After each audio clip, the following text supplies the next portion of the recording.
Good evening, everybody. Monday is over, thank God.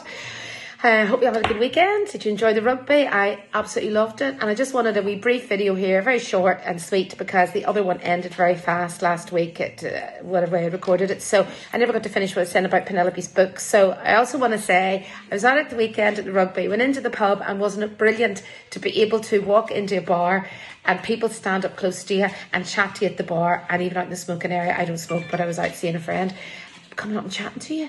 I was like, oh God, this is great. This is what I want. This is the type of way to meet people. I don't want to be doing those apps or dating. I don't do dating platforms, but you know what I mean? Like any of that online dating, it's just, I just think it's artificial. I just much prefer the natural. I think most of us really do, don't we? Like nobody really can be bothered with them, but I suppose they're handy at times when, especially with the 2 years we were living in lockdowns, rolling lockdowns.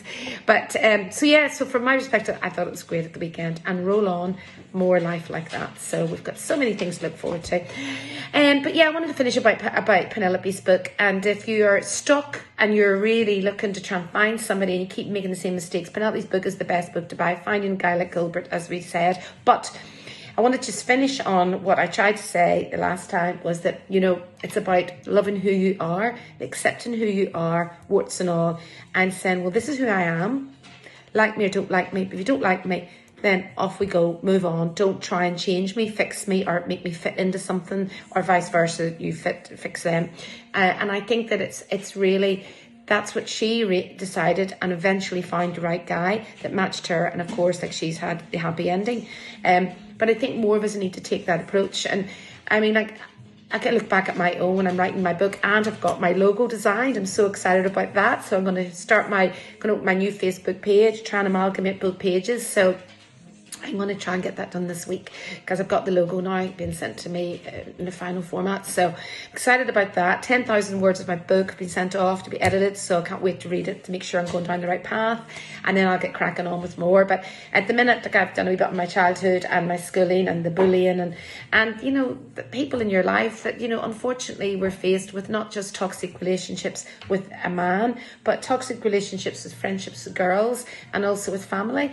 And so, you know, that it's throughout. So you have to learn to deal with that in the best possible way. And in my opinion, I just feel like when someone's let me down, say, or I've broken my trust, then I just move on. I usually can forgive a bit, but then when enough's enough, I just move on. And like my ex-husband had an affair. We're great friends now, but you know, at the time it was totally devastating. I mean, absolutely beyond devastation.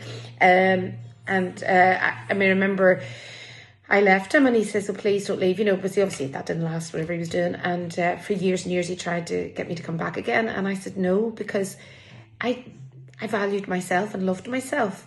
That I thought, well, no, because you're going to do it again. And unfortunately, that's just the way he is made, and that's his character. And I know he would have. So I decided, no, I don't want to live my life like that, watching over my shoulder. I wanted to be free, and it took me a while to get over it, and I had issues around trust for a very long time, because that break of, you know, trust and just, you know, the disloyalty, it's very, very hard to accept. But when you do get through it, it makes you stronger.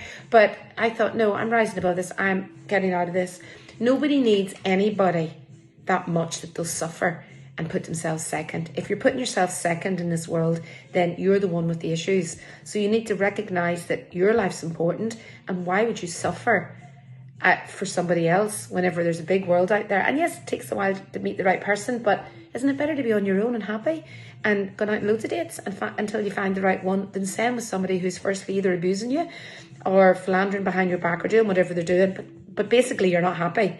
You know, you think you're happy, you think you love them, and you do love them. But I loved my husband, like really loved him. But I said, no, sorry, I love myself more. I'm out of here. See ya. And he said to me years later, which sounds really ironic, like, but he said, you know what, Denise, I really respect you for leaving me. I know that sounds mad, but I get where he's coming from, because he may have kept doing it if I'd went back, because it's like, oh yeah, sure, I want her over there. Do you know what I mean? So we have to ultimately have self-respect and love ourselves and value ourselves, and do not accept shite from anyone. And that's where I kind of try and drill this into people. And in my book, I'm going to show this, where I had the strength in I might have had a lot of stuff happen to me, but I had the strength to move forward.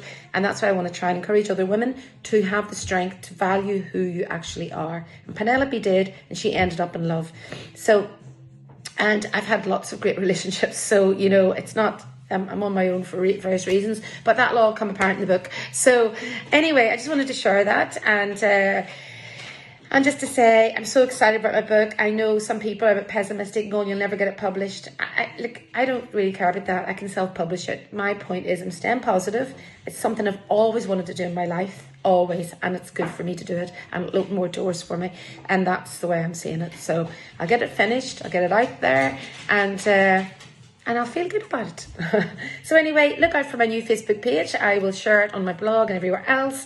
And I'll keep you updated. When I get my edited 10,000 words back, I'll share a couple of little captions out of it. Just give you little teasers. All right, well, enjoy your evening. And I'll see you all soon.